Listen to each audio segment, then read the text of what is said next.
Boxing King Media in association with the Riyadh season. Delighted to be joined by Moses ITAUMA and Francis Warren out here in Riyadh in a fancy restaurant. We've just had a bit of a lunch feature. Moses, you haven't eaten too much? No, not a lot, I'm a bit disappointed.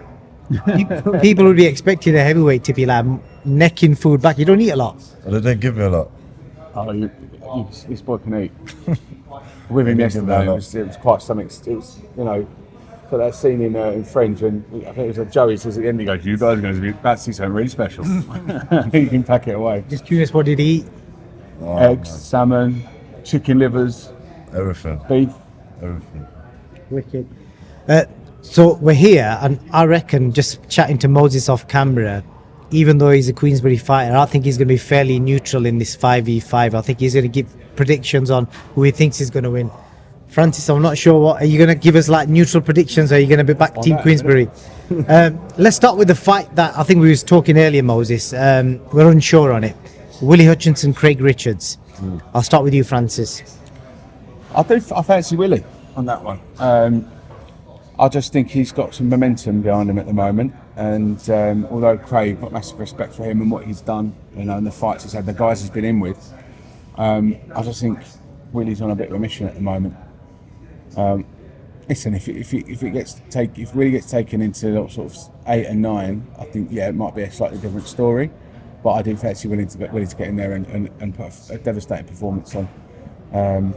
I fancy Hutchinson stoppage sort of mid-round, but he's going to have to really step on the gas, and should there be a game plan in place to unsettle Craig early on. And you've got to remember Willie as well. I mean, I know it's amateurs, but he was a world amateur champion, so he's obviously got some fantastic, natural talent.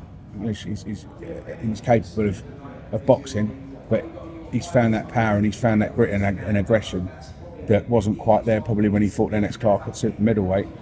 He's a bigger man now. I think he's really knuckled down and worked hard since he's moved trainers, and he's really knuckled down and worked hard. He's grown up, and I fancy him to go and show what he's been working on for sort of like past 12 months. That is quite a big call. That Francis is saying middle round stoppages. That's what he's picking. Obviously, Craig's never been stopped. He's been with some elite level fighters. Obviously, you as a decorated amateur yourself, how much important is it in this fight that he won a world amateur championship? How key is that in this? I don't really put too much importance on that because it's a completely different ball game. Like the amateurs and professional, like Francis has mentioned, that you must have some natural talent to win the amateurs, but that's not what's going to take him through this fight. And I'm not too sure about this one. I'm very neutral. I don't know. What's your gut telling you? I don't know. I just feel like Craig's experience might take him through the fight, if I'll be honest, because, like I said, he's been in some tough fights, and I think that might play a part in it. Okay, interesting. Hamza Shiraz, Amo Williams, another fantastic fight. Hamza's obviously the team captain as well. I'll start with Moses this time. Hamza Shiraz, I know you like his style. You know what? I haven't seen much of that Amo Williams, but I do rate Hamza a lot, so I'm just gonna go with him blindly.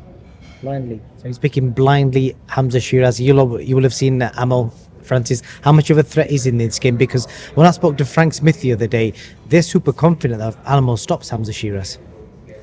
I think, fair play to the Matchroom boys for backing their man. Excuse me. I think Amo's biggest asset is his unpredictability. Powerful as well. But I think what Hamza's done in the last 24 months and the momentum he's got, and that win against Liam Williams was just so one-sided. And so, I know Liam's obviously, you won't mind me saying, he's probably one of the old boys of the sport now, and he's just got caught cold. But it wasn't just the first person he did that to. He did it out in Poland as well. I think he's got devastating power, Hamza, and it's that pinpoint accuracy where he doesn't waste shots. So again, I'm going to go for a Queensberry stoppage. Another Queensberry stoppage. What do you make of the tail that Amo's got? And if you've seen, he's got like a tiger tail on his back. What do you make of that? It's a bit weird, isn't it? But each to their own. You're bouncing out of there like Tigger. You don't see yourself doing anything like that ever? I don't know. Like, if that's his personality, I'm not going to hate on it, but I find it a bit weird. Yeah, he's saying it's like a tiger mentality. Wow.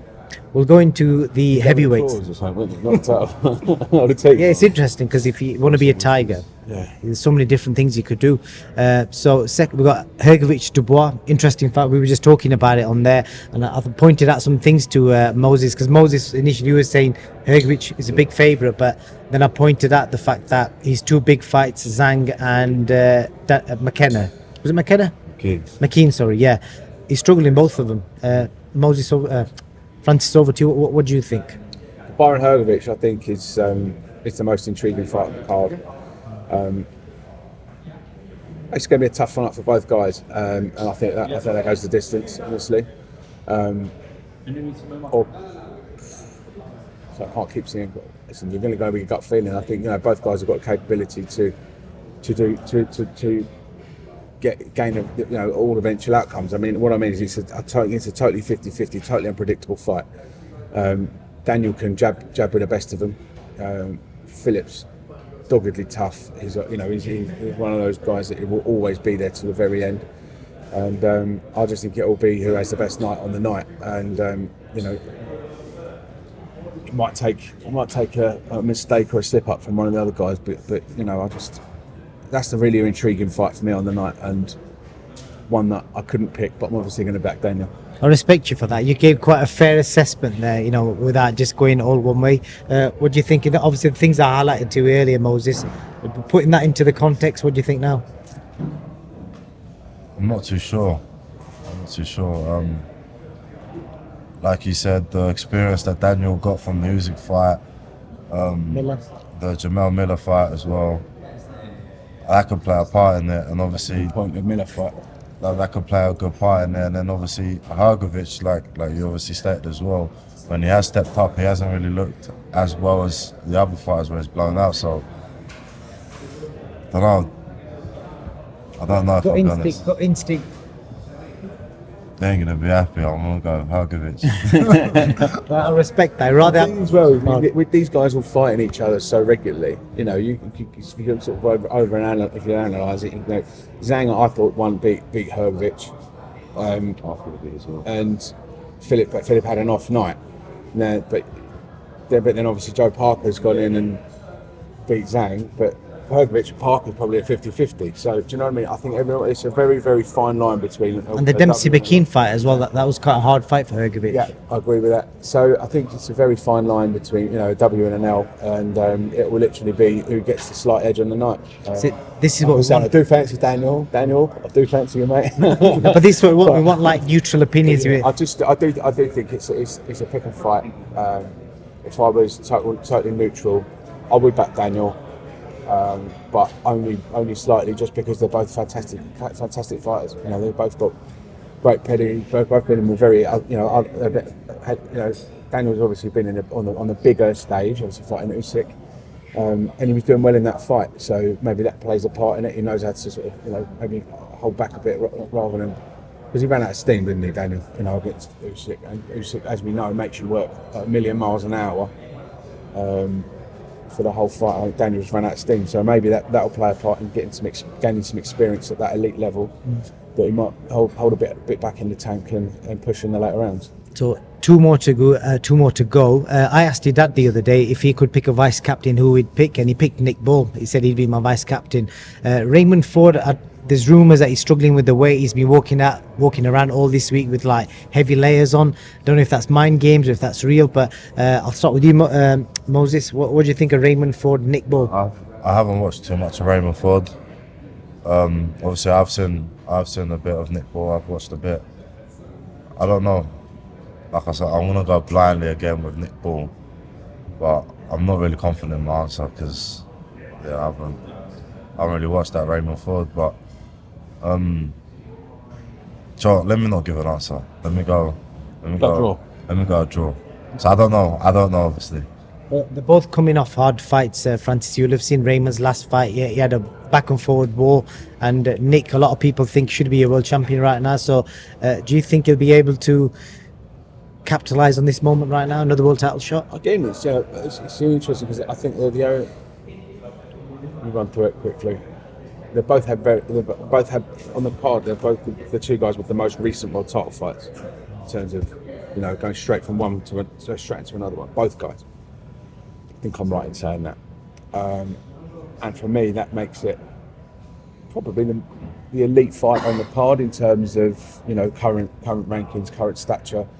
You know, Nick obviously got the draw in his last fight, and many people felt he should have nicked it. Ray Ford had a great win, and I think both guys, again, it's such margins, and that's what makes this card so fantastic. You know, it really is who turns up on the night. And if we know anything about Nick Ball, he always brings it. He always brings his fierce, scouse attitude. Trains his arse off, we know that, and Paul Stevenson doesn't let him have a second off, and it shows in the fights that, you know, in the performances that are coming out that gym.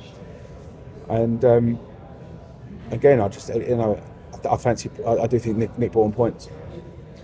Fascinating. The big fight, and I believe it's going to be the main event as well. Deontay Wilder, Zhang. It's got people split. Eddie Hearn's picked Wilder as his captain. Do you think that's like tactical move, or is it a case of maybe trying to, if he wins, you know, trying to sign him up after the fight? I don't know. You would probably know more about this than me. What do you think? I don't know about after the fights, but what I do know is that's the bomb squad fight of the night. I mean, that's going to be an explosive performance from both guys. I'm never going to go and get to Queensbury guy, but if any matchroom fighter has got a chance, a big chance, I think it's that, you know, it's that right hand from Deontay Wilder. You know, it's still the hardest punch in British in boxing in heavyweight history, and it's phenomenal what he can do when he turns up on the night. He had a shocker against Parker, but then Zhang wasn't great against him either. So maybe just Joe Parker's, you know, riding the crest of a wave at the moment, and he's, you know, he's in his prime, and they couldn't cope with him. But I mean, no, and Zhang's not called Big Bang because he can't punch. So you know, we saw what he did to Joe Joyce, and especially in their rematch. So yeah, I think that's whoever lands first is done. So it's a toss-up. That's a tough one to pick. It's a tough one to pick. What do you say, Moses? Me, I'm going on the other side of the spectrum, and I think Zhang's going to walk straight through him. Interesting. You've not sparred either guy, have you? No, I haven't. I'd love to though. I'd love to. You will have spoken to fighters. I've obviously shared the ring with them, sparred them, I'm guessing. Is that where you're getting your opinion from? It's just my observation. Okay. Whether they're good or not, I think Zhang will walk through Wilder. It'll just be too big, too strong. Sound like Carl Froch there. I don't want to sound like him. Yeah. I see he's just hating on everyone, honestly. Yeah, that's Carl's favourite line. But I'm curious, you know, moving away from the card, it's interesting to see you both have like interesting opinions there. I want to know about your relationship with each other. Obviously, Francis, you manage him, you've been around Moses a long time. You know, you promised him all these things early on, and it's fair to say he's delivered, got you the fights, got you the opportunities, and now you're in and out of Saudi Arabia. What's your relationship like? Do you guys ring each other all the time, or you know, what's? I'm just curious. Don't leave me alone. He's like, come on, Francis, go. And I'm joking. Okay. I don't know, it's like, obviously I've known Francis for a long time. He was managing my brother before, he was managing myself, and he does a lot of the Kent fighters also, a lot of my pals. Yeah, it was just, it's a good relationship, it's a healthy relationship. I feel like this past couple fights as well, got closer as well, and I don't know, it's better when everyone's happy, and obviously I put my trust in him to deliver me the right fights, and he puts my trust in me to blow him away. How would you describe the relationship, Francis? Are you like an older brother, or is it like mates? Mates, do you know what I mean? I mean, like, listen, I'm an experienced mate. Experienced mate. You know, I've been around this, you know, my whole life, and professionally, you know, as my career for 20 years now. So then we worked out, I started my career in boxing working for my dad just before Moses was born. So it is a bit mad, and I'm looking like it as well at the minute.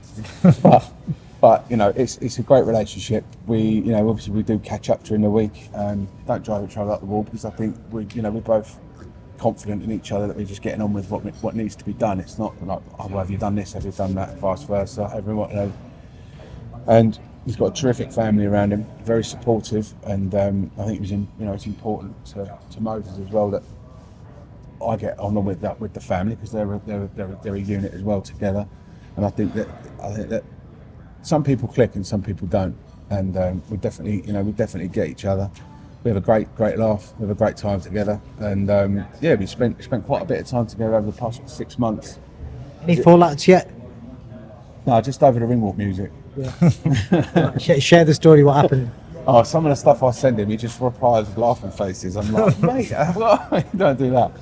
But yeah, Like, he'll pick me like Barbie girl or something, like something. That's a bit too far. Not Barbie girl, but like he'll pick me a song that doesn't resemble me. I'm looking at stuff that's going to get the crowd going. He wants something that specifically gets him going, which is fair enough. But I want to find a bit of. We were going to find a balance. I thought I went good with my House of Rising Sun with my last He's one. not happy. I didn't like it. Whose pick was that? That was my pick. But I don't know, like we're gonna get there one day. I'll get it. We'll find something. But no, I mean it is a I'm not blowing smoke up his ass, but it is a privilege to be working with such a fantastic young talent. And it's very different managing Moses than it has been with the other guys that I've looked after in the past. I mean, like Sam Noakes, love him dearly. Henry Turner's an absolute legend, and he's not one of the nicest guys you'll ever meet, Henry. But they've had kind of like, but Moses is starting his career expected to win a world title, and there's no qualms about it. Whereas if you look at some of the other guys, it's like, right, we'll do this first and we'll do that first. I mean, it's sort of that content master like. Which, you're doing bits and pieces as you go. Whereas with Rico, it's literally, right, we've got a final destination and we know we're going to get there, and it's about getting that route map and making sure that we stick to it, and there's no slip-ups along the way. I've said in a couple of other interviews that he's growing up in front of everybody as well. He turns pro at 18 and everyone's saying you're the next Mike Tyson. Now that's quite a thing to say, and he's added further fuel to the fire by saying he was going to beat Mike Tyson's record in 2 years and 5 months. Listen, it's still on. We're not there yet, so that's still on. And we'll see where we are in January for that one.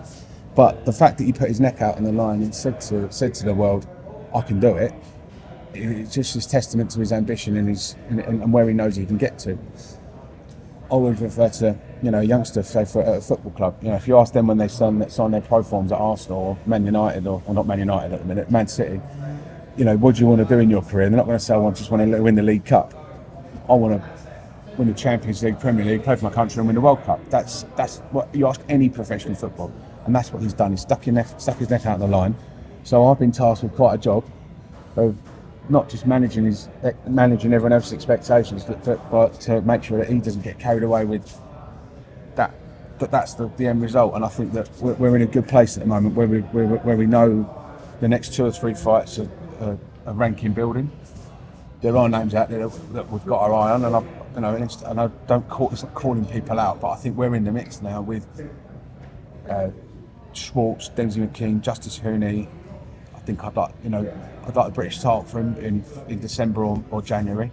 So that then brings into the equation the Fraser Clarks, the Fab Ward, the Adelaides, the Soldakers. So there's 8 names there that go and beat 6 of them in the next 10 months. You're up there, and then you're starting to look like you're ready for the guys that are fighting on the card. Some of the guys that are fighting on the card this weekend. Probably all 4 of them actually. If you go and beat them 6. You ask him, he'd fight him tomorrow. But that's my job to try and go, just get some experience. And I think that's the thing that I'm driving home at the moment is get your experience, and before you know it, you're there. You're up there, and if you do go and beat one of these top guys, you've got to stay there. You can't go back. So that's it. Let's just do your learning. But he's doing his learning on the big world stage. Wicked. I'll tell you what would be interesting to see. I can't say content martyr. I can't say it. I know what word you mean. I can't say it. Get it out. So I'm not going to try saying it either. I know. I know what word you're on about. Compartmentalised. Yeah. Got it. Oh, he's got it. So I don't even know that. it'd be good to see, like, say he's obviously 19 now. 19. So it'd be good to see maybe say in 10 years time he's still boxing. It'd be great to see you guys still together, and you might be a bit grayer, and we'll sit down and do an interview in 10 years time and hopefully reflect on the journey. I'm guessing that's what you want, a long-term relationship from start to finish. 100%. I'll be grayer as well. Did you shave your hair off? I'm feeling a lot bigger as well. Yeah. Would I shave my head? Why? You saying I got bad hairline? No, I'm just saying, like, I don't know. If it gets to that do you point, like the longer look? listen, if my hairline keeps receding, then it's gonna have to, you know what I mean, come all off. What are you trying to say? I don't know. Magic marker? Turkey can sort me out. Yeah. Well, I hope so. Well, you went the country. The country. Yeah, the country. Yeah. The country, Turkey, Istanbul. I don't know. It might be a mixture of both. Maybe. Yeah. Well, I wish you guys all the best, and I look forward to following your journey. I followed it from 17 years old when I first interviewed you. So, Francis, all the best. Thank you for your time, and Thanks very much, thank mate. you. Look after Cheers. yourself. Take care.